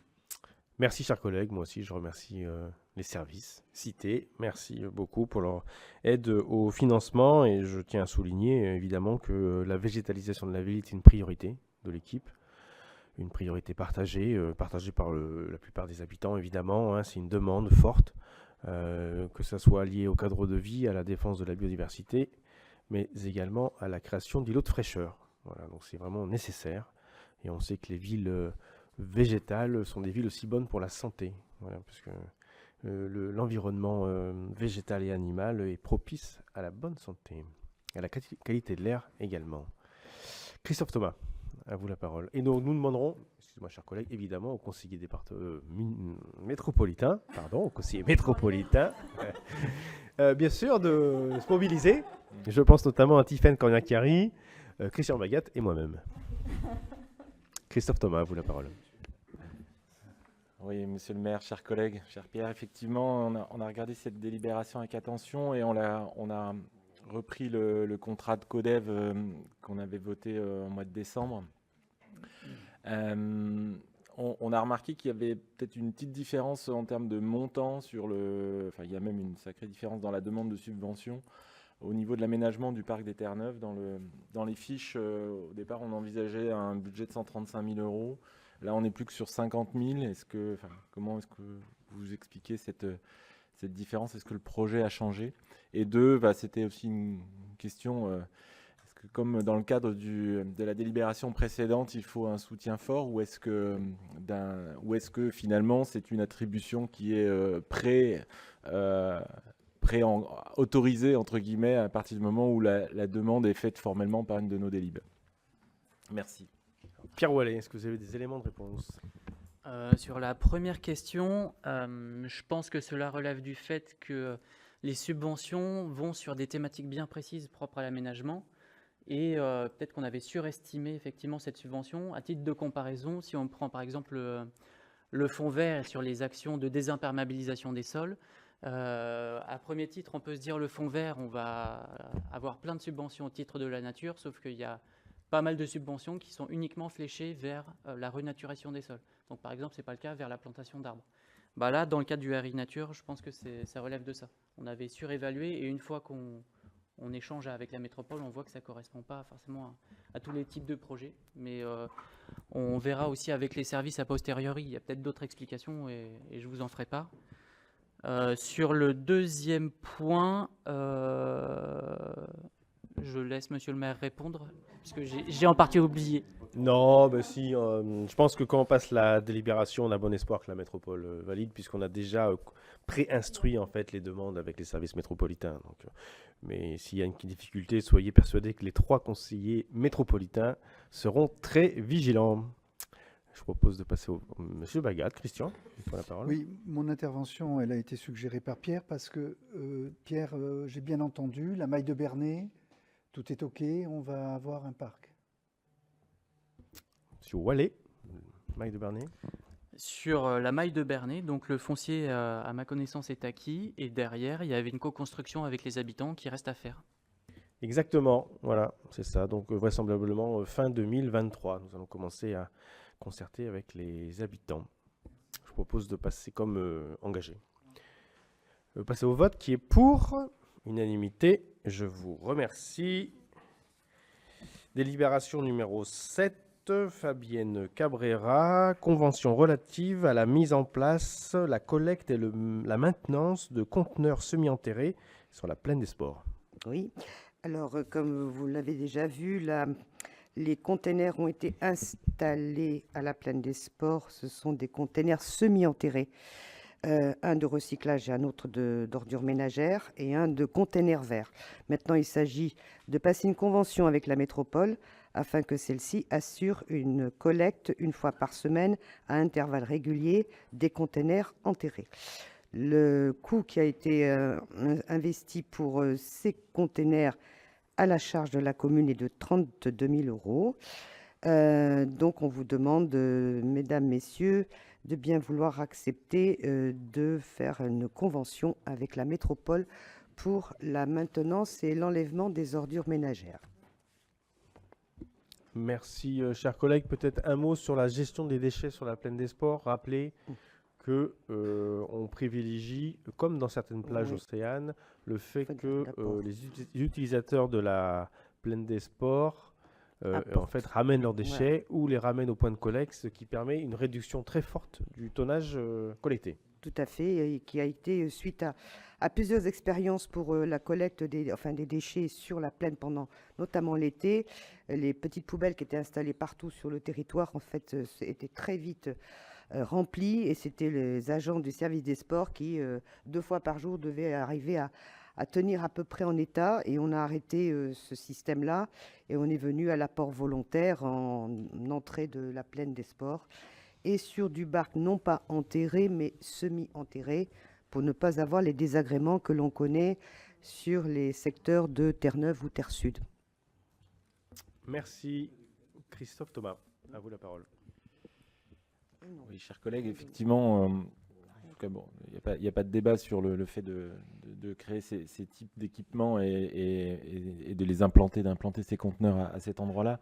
C'est plus qu'à chaque fois qu'on met un point d'apport volontaire, il y a souvent autour pas mal de désordres qui s'installent et donc il y a un enjeu de réactivité très fort pour la propreté justement autour de ces points. Voilà, je vois que c'est un élément qui est pris en compte dans la délibération, mais il y a quand même un enjeu fort à ce que voilà, les services soient mobilisés pour éviter que ce qu'on a vu sur d'autres quartiers à côté d'autres points de collecte de ce type-là. Voilà, nous sommes très mobilisés. Après, c'est aussi un problème de civisme, hein, tout simplement. Hein, voilà. Bon. Donc, on va le rappeler, bien sûr. Je propose de passer au vote qui est pour. Unanimité. Merci. Délibération numéro 8. Toujours Madame Fabienne Cabrera. Convention, fonds de concours, éclairage public, aménagement de la rue Ferdinand Buisson. Oui, alors dans le cadre des travaux d'aménagement de la rue Ferdinand Buisson, là aussi dans le cadre du contrat de co-développement, on s'est engagé sur une optimisation de nos investissements publics et à ce titre-là, il est sollicité auprès de la métropole que celle-ci assure d'abord les maîtrises d'ouvrage des travaux au droit de la rue Ferdinand Buisson et qu'un fonds de concours soit versé, sollicitons un fonds de concours de Bordeaux Métropole qui lui sera plafonné à 50% du coût réel des travaux. Cet fonds de concours devra donc être plafonné à 59 000 € sur un coût prévisionnel de travaux à la charge de la mairie de 119 000 €. Donc nous vous sollicitons, mesdames, messieurs, pour obtenir auprès de la métropole la subvention de le versement de ce fonds de concours d'éclairage public rue Ferdinand Buisson. Merci. Y a-t-il des prises de parole? Christophe Thomas, allez-y. Oui, chers collègues, on voulait avoir une précision sur ce qu'on entendait sur au droit du projet Newton. Est-ce qu'on va jusqu'à la rue Paulin ou pas? Parce qu'effectivement, si c'est juste au niveau du giratoire qui doit être créé au sortir de la rue Bergognier, on va se trouver avec des candélabres qui seront aménagés donc du rond-point Le Rousseau jusqu'à ce nouveau rond-point, et après d'anciens candélabres le long jusqu'à la rue Paulin, et on va retrouver les candélabres nouvelle génération à partir chez Marès, enfin à partir de Marès, Lidl et la résidence Torres. Donc, quitte à mutualiser, là, il semble qu'il y a un petit tronçon dont il serait pertinent d'inscrire dans ce fonds de concours pour que l'ensemble de la voie soit aménagée finalement sur la rue Ferdinand Buisson, du rond-point et qu'on crée une continuité le long du projet Newton. Alors là, d'après ce que moi je sais, c'est ce qui a été négocié, ça avait été des travaux, on va dire, d'amorce du rond-point. La rue Ferdinand Buisson qui va donc être remaniée, c'est entre le 26 de la rue Ferdinand Buisson et la rue Rosa Bonheur. Ça, c'est le projet général avec les deux, on va dire, les amorces de voies de part et d'autre du rond-point. Jusqu'à la rue Paulin, je n'ai pas connaissance du projet jusqu'à la rue Paulin. Toutefois, bon, on peut toujours poser la question si l'extension du projet va jusqu'à la rue Paulin, et auquel cas, l'enfouissement des lignes pourrait être aussi étendu jusqu'à cette rue. Je vais voir avec mes collègues de la métropole, puisque ce sont eux qui ont la maîtrise d'œuvre de ce projet, qu'est-ce qu'il en est exactement sur, on va dire, le périmètre du projet. Ok, je propose de passer au vote qui est pour. Unanimité, merci. Délibération numéro 9, Fabienne Cabrera. Convention entre Bordeaux Métropole, la ville de Bègles et Enedis relative à la co-construction de projets, à la coordination et à l'exécution des travaux. Oui, alors là, nous sommes dans une convention aussi avec Enedis, qui est un des concessionnaires qui intervient sur nos voiries, et on va dire qu'on souhaite à l'avenir avec Enedis et la métropole avoir plus de coordination sur l'ensemble de nos chantiers et des leurs d'ailleurs. C'est pour ça que, pour limiter l'impact et la gêne de ces travaux pour les habitants, maîtriser les coûts unitaires aussi, il est proposé de signer une convention entre la métropole, la ville de Bègles et Enedis, et pour avoir on va dire, un travail plus en amont sur nos projets, et qu'il soit donc sur une anticipation et une co-construction de nos projets. Voilà, donc je vous ai demandé, mesdames, messieurs, si vous êtes d'accord de bien vouloir signer cette convention avec Enedis. Merci. Christophe Thomas, à vous la parole. Oui, chers collègues, en tout cas, c'est une ligne très, très importante et intéressante pour le maintien du réseau en bon état de fonctionnement sur le territoire de Bègles. On a juste un petit souci avec la carte qui est page 139. Qui est censé griser des zones critiques. Alors, est-ce qu'il n'y a pas de zone critique sur la ville? Parce que je n'arrive vraiment pas à voir. Voilà, je vous invite tous à regarder si vous arrivez à identifier les zones critiques qui sont légendées en gris. On est preneur. Voilà. Mais j'avoue que je suis comme vous, je n'identifie pas la zone critique. C'est une copie d'une copie, c'est pas très clair. Hein. Bon, on faudra peut-être vous donner faire passer l'original. Enfin, je vais voir avec les services s'ils ont le plan en couleur au départage, parce qu'effectivement, on ne voit pas la distinction entre le grisé et le reste. Ou alors, ça veut dire qu'il n'y a pas de zone critique. Ça m'étonnerait. Ça m'étonnerait. Donc on fournira la cartographie en couleur, mais on a l'impression quand même d'en voir une ou deux, des zones critiques sur Bègles, on est d'accord, hein? Oui.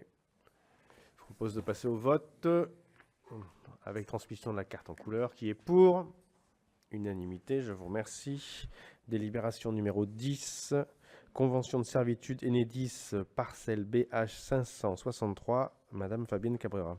Alors, toujours avec Enedis, et cette fois-ci, c'est pour l'entretien de son réseau qui passe sous une de nos parcelles, la BH 563.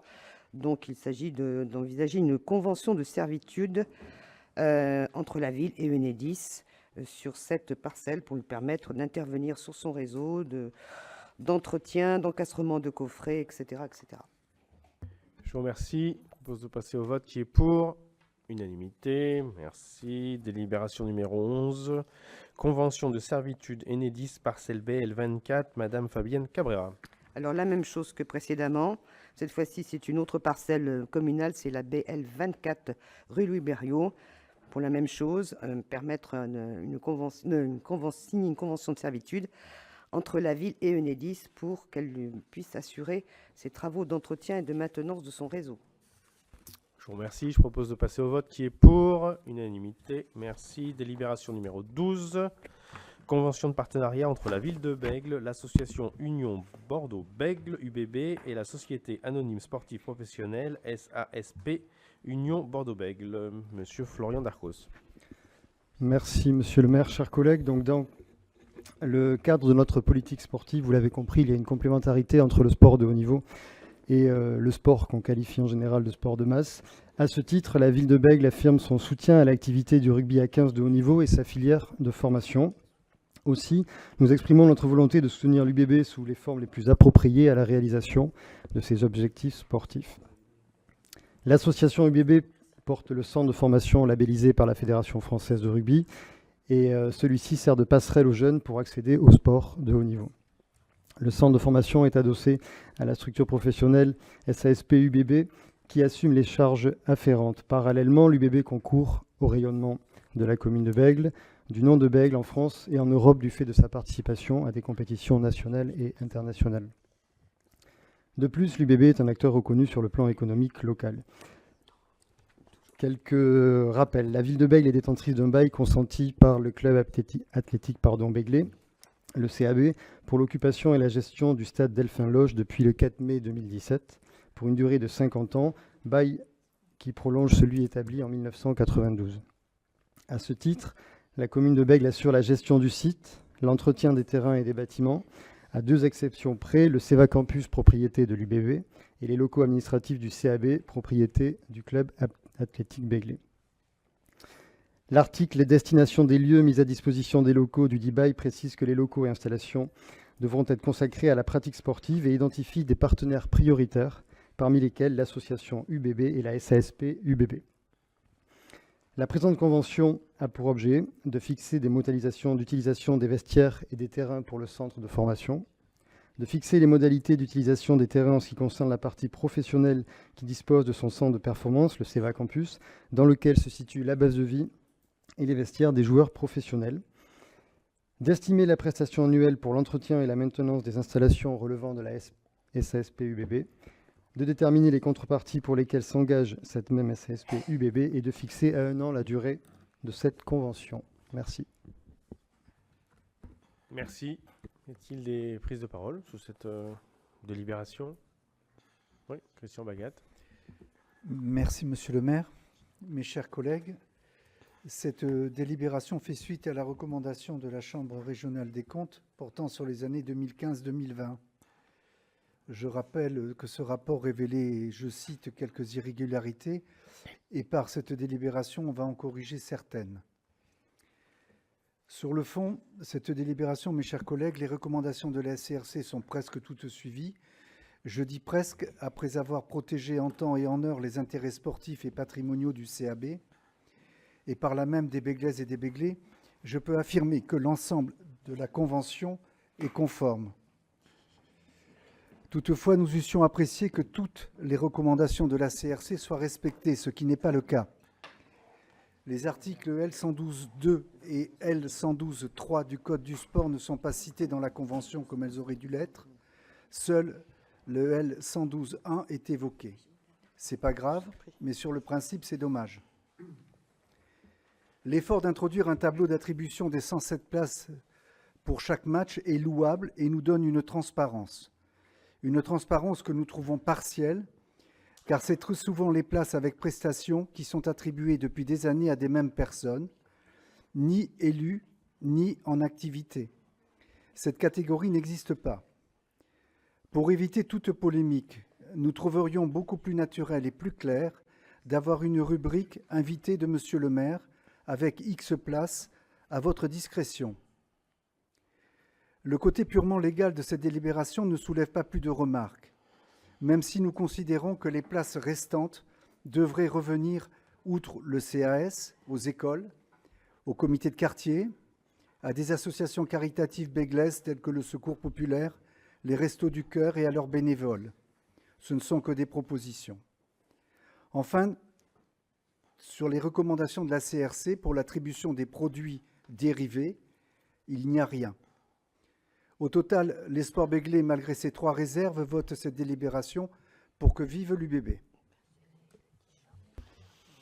Merci, chers collègues. Tout d'abord, saluer les bons résultats sportifs de l'UBB, bien sûr, et également les bons résultats de l'école de formation de rugby, qui est une des meilleures de France. Voilà. On peut le souligner, on peut être très fier de cette continuité de l'histoire béglaise intimement liée à ce noble jeu qui est l'Ovalie, qui est le rugby. Après, sur les points que vous citez, chers collègues, alors sur les articles, j'avoue mon incompétence, on va regarder de plus près ce que vous avez dit de manière très fine. Bon. S'il faut citer l'article que vous citez, on le fera, mais je ne pense pas que ça soit vraiment très grave. Et sur les autres points, les goodies, pour l'instant, en fait, il n'y a pas eu de distribution de goodies de la part de l'UBB à la ville de Bègles depuis le début de la convention, en fait. Donc c'est une question qu'on peut se poser. Est-ce qu'on doit le faire ou pas? Moi, je ne suis pas très goodies, parce que souvent, c'est des objets à user, voilà, usage très limité dans le temps. Souvent, les jets ne sont pas de très bonne qualité. Enfin, je ne veux pas minorer la qualité des goodies de l'UBB, mais bon, on peut se poser la question. Après, en effet, peut-être les écoles ou certaines associations pourraient être intéressées. Et concernant la liste des invités, c'est une liste assez traditionnelle pour une commune, que ce soit toutes les communes. Donc, c'est les partenaires de la ville, les agents, et puis le tissu associatif, comme cela a été dit. Donc, c'est assez classique. Et donc, ça évolue. Voilà. Je vous propose de passer aux voix, Monsieur Thomas, Christophe Thomas. Oui, nous permettons d'insister, Monsieur le maire, sur un point, c'est que la commission, la Chambre régionale des comptes avait insisté sur le fait qu'effectivement, il fallait expliqué la compensation qui était faite entre la location et le nombre de places. Ça, c'est fait et il y a en annexe les places, le tableau d'affectation et d'attribution. Par contre, il n'y a pas de protocole de comment est-ce que ces places sont distribuées. Donc ça, c'est un élément qui nous semble manquant. C'est ce que mon collègue disait, c'est qu'on corrige un point, mais on ne corrige pas voilà, cette manière. Comment est-ce que ces places peuvent être attribuées et comment est-ce qu'on saisit voilà, la possibilité d'aller assister à un match et comment est-ce qu'est fait cette répartition. Voilà. Écoutez, la répartition est faite évidemment par les services de la ville et par le cabinet en fonction de l'investissement, hein, comme cela a été dit, soit dans les services de la ville, les services du CCAS, mais également avec nos partenaires, ça a été cité, le CCAS, les STEI, ou également un grand nombre d'associations, comme cela a été cité. Donc après, on ne va pas mettre une commission pluripartite sur l'attribution de ces places. On essaye de faire en sorte que ça puisse bien tourner, évidemment, et puis ça vienne aussi aux acteurs du monde sportif. Voilà. Au service jeunesse également. Voilà. Donc il n'y a rien de vraiment obscur hein, dans cette répartition qui fonctionne comme dans toutes les mairies. Voilà. Donc, je propose de passer au vote. Qui est pour? Non, monsieur le maire. Attendez, alors on suspend le vote. Monsieur Bagat. Non, d'abord, je voudrais remercier Florian là, sur son intervention parce que c'est un bon travail parce que je connais bien le dossier. Voilà, et je voudrais dire que c'est un super boulot parce qu'il a refait l'anamnèse et c'était très important entre CAB, CABBG, UBB, les associations, l'association UBB aussi, c'est très important d'avoir tout rappelé dans cette convention. C'est un problème important parce que ça nous permet d'exister, je veux dire nous, ville, à travers cette convention. Et c'était important de bien le préciser. Alors, bien sûr, vous dites tout est clair, monsieur le maire, enfin tout est clair, mais c'est quand même un peu obscur. Parce que sur l'attribution des places, je suis désolé, vous dites, dans les prestations, on a donné à des gens qui sont élus. Non, il n'y a pas que des élus, il y a des gens qui n'y sont pas, qui n'ont rien à voir avec ni les élus, ni en activité, ni rien. Donc ce n'est pas vrai. Ça, c'est pas vrai. Donc aujourd'hui, on a demandé un peu de clarté par rapport à ça. C'est pas nous qui l'avons demandé, c'est la Chambre régionale des comptes. On n'a pas la réponse à cela. Donc je voulais le préciser. Voilà, mais je vous remercie quand même de m'avoir permis de reprendre la parole. Ok, donc vous avez reposé la même question et je ne vais pas vous refaire la même réponse, hein, parce que sinon ça s'appelle un dialogue de sourds et donc c'est pas très intéressant pour nos amis. En tout cas, je peux vous dire que c'est transparent, c'est ouvert et qu'on va continuer à faire en sorte que ces places puissent profiter, je l'ai dit, comme ça a été listé, aux agents municipaux, métropolitains et aux partenaires de la ville. Voilà, c'est normal. Et également aux bénéficiaires du CCAS et de l'ESTEI notamment. Voilà. Mais si vous voulez qu'on aille encore plus loin dans la transparence, nous pourrons y réfléchir, bien sûr. Ça ne pose aucun problème. Je propose de passer au vote qui est pour unanimité. Je vous remercie. Et d'ailleurs, nous aurons au prochain conseil municipal début juillet un bilan des actions de la ville concernant les demandes de la Cour régionale des comptes en toute transparence. Vous verrez, nous aurons bien avancé. Délibération suivante, numéro 13. Monsieur Chauvet, mise en place du complément indemnitaire annuel dit CIA. Oui, monsieur le maire, donc mise en place du complément indemnitaire annuel, le CIA. Je vous rappelle que le décret du 20 mai 2014 a institué dans la fonction publique de l'État un régime indemnitaire tenant compte des fonctions, des suggestions, de l'expertise et de l'engagement professionnel, le RIFSEP, transposable à la fonction publique territoriale. Ce régime indemnitaire se compose de deux éléments, le second étant optionnel. Le premier, on l'a déjà donc voté et donc appliqué, c'est l'indemnité de fonction de suggestion et d'expertise liée aux fonctions exercées par l'agent et à son expérience professionnelle, l'IFSE.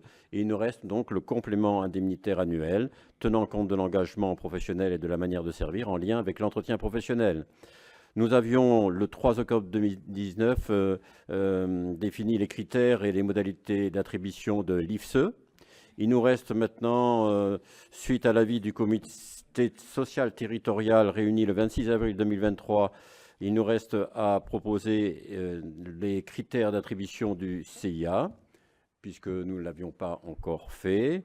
Nous avons donc prévu que ce CIA est attribué aux fonctionnaires et contractuels bénéficiaires de l'IFC, avec donc, au vu du compte-rendu de l'entretien professionnel annuel, qui mentionne pour chaque agent le niveau d'expertise. Donc il y a 3 niveaux: le niveau attendu, au-delà du niveau attendu, progression et évolution attendue, tout cela, comme je l'ai dit, au vu du compte-rendu de l'entretien professionnel.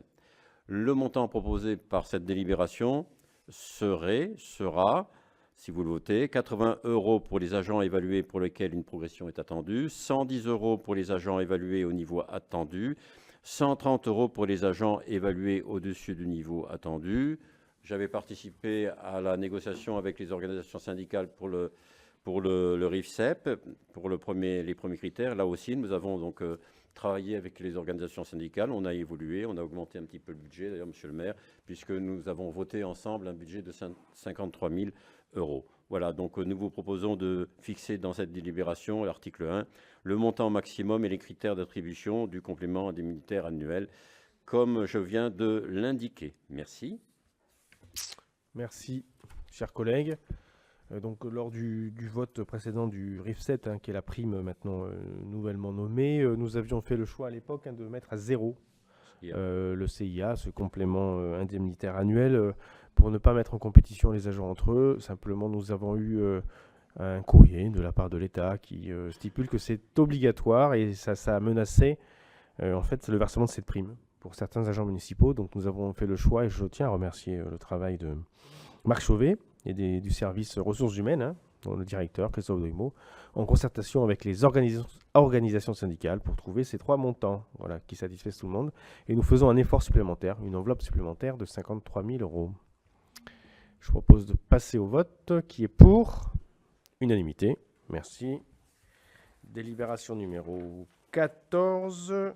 Composition du collège des représentants de la ville et du CCAS aux instances consultatives statutaires. Donc c'est une mise à jour de la délibération précédente où eh bien, on vous propose la composition du comité social territorial qui s'est substitué au comité technique et au CHSCT. Pardon. Donc voilà, vous avez les noms des titulaires et des suppléants. C'est une mise à jour. Je propose de passer aux voix. Qui est pour?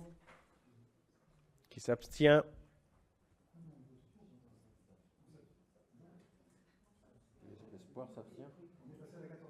Nous sommes à la 14e. Alors, qui s'abstient? Abstention du groupe Espoir Begley. Qui est contre? Personne. Tout le monde participe au vote.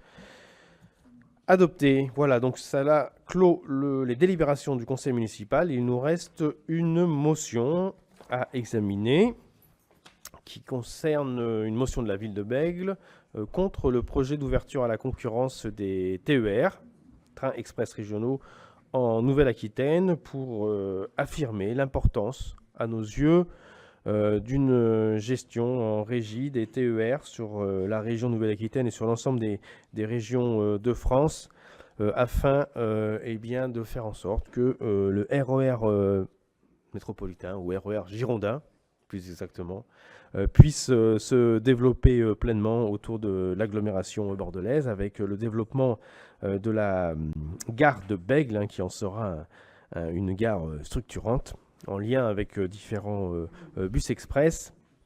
Et la région Nouvelle-Aquitaine a l'opportunité eh bien, de renoncer à l'ouverture à la concurrence de suite de ces TER et de signer une nouvelle convention avec l'opérateur historique de 10 ans, la SNCF, avant le 23 décembre prochain. Et nous pensons que c'est bien de prendre du temps pour eh bien, tout d'abord épauler la SNCF, qui est l'opérateur historique, et également dire qu'une mise en concurrence pour les trains express régionaux est une chose complexe. Et les exemples que nous avons autour de nous européens, que ce soit en Angleterre ou en Allemagne, démontrent que le service se dégrade plutôt que s'améliore. Et donc nous demandons à la région Nouvelle-Aquitaine, aux élus présents ici, je pense notamment évidemment à Isabelle Taris, de porter la voix du conseil municipal sur ce point-là. Y a-t-il des prises de parole? Vincent Boisvenu. Merci Monsieur le maire, chers collègues. Je ne peux cacher ma satisfaction que nous puissions ce soir délibérer sur cette question d'ouverture à la concurrence des TER. La politique néolibérale de mise en œuvre depuis des dizaines d'années ont gravement dégradé l'ensemble des services publics. La mise en concurrence systématique avec le privé a été accompagnée d'une dégradation organisée de l'accomplissement de leur mission.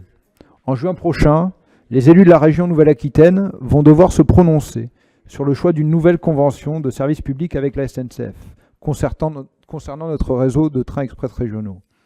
Mais la tendance est à la privatisation pour le président Alain Rousset et son groupe socialiste. Il souhaite ouvrir à la concurrence nos TER. Cette décision aurait des conséquences dramatiques. Le réseau serait, comme tous les secteurs déjà soumis à cette logique, contraint de répondre aux exigences de profit. Cette doctrine n'est jamais sans conséquence sur la qualité du service aux usagers et les finances de collectivités, ni d'ailleurs sur les salaires et les conditions de travail des personnes de ces entreprises. Partout où elles sont appliquées, les logiques de rentabilité entraînent une diminution des personnels et de leurs droits. Envisager la gestion de nos TER par plusieurs opérateurs en parallèle de la mise en place d'une billetterie régionale ne saurait que complexifier l'expérience du voyageur, aussi bien au niveau régional que national. Il n'y a aucune fatalité. Les élus ont le choix.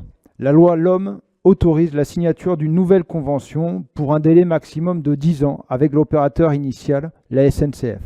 C'est d'ailleurs ce qu'ont fait l'ensemble des régions à majorité de gauche, Occitanie, Bretagne, le centre Val-de-Loire et la Bourgogne-Franche-Comté. L'ouverture à la concurrence est d'ailleurs rejetée par une majorité de nos concitoyens, à l'instar de la réforme des retraites, comme le rappelait le journal Sud-Ouest, plus de 60% des néo-aquitains sont opposés à l'ouverture à la concurrence. Nous refusons les logiques de concurrence, de rentabilité, qui prennent en otage les usagères et les cheminots. Nous appelons l'ensemble des élus et des citoyens attachés au développement du train, notre bien public, à refuser cette ouverture à la concurrence qui ne se fera qu'aggraver les conditions d'exploitation des trains de voyageurs. Enfin, cette décision serait en totale contradiction avec l'urgence de faire face à la crise climatique et les besoins de décarboner nos déplacements.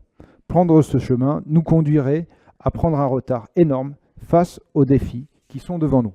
Je voudrais enfin saluer le travail qui est réalisé par l'Appel du Rail, collectif l'Appel du Rail Nouvelle-Aquitaine, qui produit un certain nombre de documents pour s'opposer à cette ouverture à la concurrence. Et je vous invite toutes et tous à rejoindre cet appel. L'Appel du Rail, vous le trouverez très facilement sur les réseaux sociaux et sur Internet. Je vous remercie. Merci. Pierre Wallet. Merci, monsieur le maire. On parle de train du quotidien ici. Hier, on parlait de LGV et de train pour une minorité. Ça nous interroge quand même quand on est prêt publiquement à investir 8 milliards d'euros pour du Paris-Bordeaux, pour rapprocher deux grandes métropoles, voire mégalopoles, à 2 heures. Quand on a un projet à 14,5 milliards pour rapprocher Bordeaux et Toulouse, sachant que sur ces deux projets, on est à 80% de financement public, dont 40% État, 40% collectivité, donc la région. D'un côté, on investit sur des grands projets qui profitent à très peu, et de l'autre côté, on libéralise sur des projets où justement chacun en a besoin, notamment les plus excentrés des pôles économiques, de l'emploi, etc. Investissons l'argent là où nous en avons besoin, et en aucun cas l'inverse. Ne fermons pas les robinets là où il est nécessaire d'investir, justement. La mobilité est un droit pour tous, au même titre que l'éducation et la santé. Céder le service public à la concurrence, c'est de nouveau concourir à une France à 2 vitesses. Là où il est rentable d'investir, il y aura une offre de services, et sur les territoires peu denses, où il n'y a pas de rentabilité économique, une fois le service public disparu, le fossé continuera à se croiser. Ce n'est pas du tout le projet qu'ici on défend à Bègles.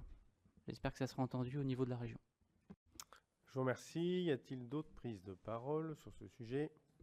Non. Oui, Jacques Reynaud. Sur la motion, le groupe socialiste votera favorablement à cette motion parce que nous sommes en faveur du service public. Je veux juste rappeler, juste sur la forme à Vincent, que la majorité à la région, ce ne sont pas une majorité uniquement socialiste. il y a des élus communistes, je ne sais pas ce qu'en pensent les communistes, mais en tout cas, celle qui est à côté de moi, apparemment, est plutôt favorable. Enfin, je ne sais pas. Donc, il faut peut-être préciser qu'une majorité dans une région, ce n'est pas seulement socialiste. Bon, je sais que les socialistes sont les vilains petits canards, mais quand même, quoi. Voilà, donc merci. Je pense que le conseil départemental, l'ensemble de la majorité du conseil départemental a voté une motion similaire. Voilà. Voilà, exactement. Voilà. Toute la gauche et l'écologie au conseil départemental a voté une motion similaire. C'est pour ça que je le souligne. Alors Vincent Moinet. Non, mais juste, je réitère mon propos. C'est Alain Rousset et le groupe socialiste qui portent aujourd'hui cette volonté de libération, pas sa majorité. Voilà. Donc aujourd'hui, le groupe communiste est en... Eh bien, écoutez. Mais pas de problème. Eh bien, écoute. On verra. On verra le vote. De toute façon, il y a un vote le 6 juin. Moi, je connais le vote de mon groupe. Alors bon, moi qui siège à la métropole, je peux vous dire que de temps en temps, dans certaines majorités de grosses collectivités, il peut y avoir des divergences de vues, chers collègues. Voilà, c'est la vie de... C'est la vie des majorités, c'est la vie des collectifs. C'est la vie des collectifs où parfois les votes, comment dire, divergent ou sont complémentaires comme vous voulez. S'il n'y a pas d'autres prises de parole, je vous propose de passer au vote. Non? Oui? Non? Oui? Christian Magat, allez-y. Alors Christian Magat et Isabelle Taris. Bon, Isabelle Taris, allez Isabelle. À toi la parole, Isabelle. Non, sur la question de l'ouverture à la concurrence, le groupe communiste affiche une position qui est claire et qui est connue au niveau du Conseil régional. Après, les discussions sont en cours parce qu'effectivement, les élus communistes font partie de la majorité et entament des discussions dont vous aurez connaissance au moment de la plénière à l'issue des discussions. Ok, merci beaucoup. Donc moi j'ai eu le plaisir d'ailleurs de débattre de ce sujet avec le vice-président transport Renaud Lagrave. Je sens qu'en effet la région Nouvelle-Aquitaine est en train de bouger sur ce sujet, j'ai l'impression. Christian Magat. Et tant mieux. Merci monsieur le maire. Quel beau débat. Quel beau débat. Nous ne participerons pas à cette motion, même si nous pensons, comme l'ensemble de l'équipe municipale ici présente, que c'est une bonne chose que de ne pas faire place à la concurrence. Toutefois, nous ne participons pas à cette motion parce que, monsieur le maire, lors du précédent conseil municipal, vous nous avez fait un communiqué de presse en suivant, qui reprenait la motion que nous venions de voter sur le RER métropolitain, que nous avions voté tous unanimement, mais vous avez introduit un paragraphe qui évoque le barreau autoroutier qui ne faisait pas partie de la motion. Donc nous considérons que ce n'est pas bien et nous voulons le marquer là. C'est pour ça que nous ne participons pas à cette motion. Merci. Alors, chers collègues, la motion transmise à la presse lors du l'avant-dernier conseil municipal a été la motion votée en conseil. Hein. Vraiment, voilà. Donc il y avait... Ah mais si. Non mais si. Je me souviens, on avait parlé grand contournement autoroutier d'ailleurs lors du débat sur la motion. Ah oui. Oui. Oui, mais dans la motion, ça y était. Bon, on va vérifier les deux textes, il n'y a aucun souci à ce niveau-là. Même on peut reprendre les minutes du conseil, les procès-verbaux analytiques que nous avons votés en début de conseil, vous verrez qu'on avait débattu de ce sujet, ainsi que la LGV d'ailleurs. Alors je propose de passer au vote, qui est favorable à cette motion et donc défavorable à l'ouverture à la concurrence, qui s'abstient, qui vote contre, qui ne participe pas au vote, donc le groupe Espoir Begley et Olivier Goudichaud pour raison professionnelle. Je vous remercie. Ceci clôt le conseil municipal.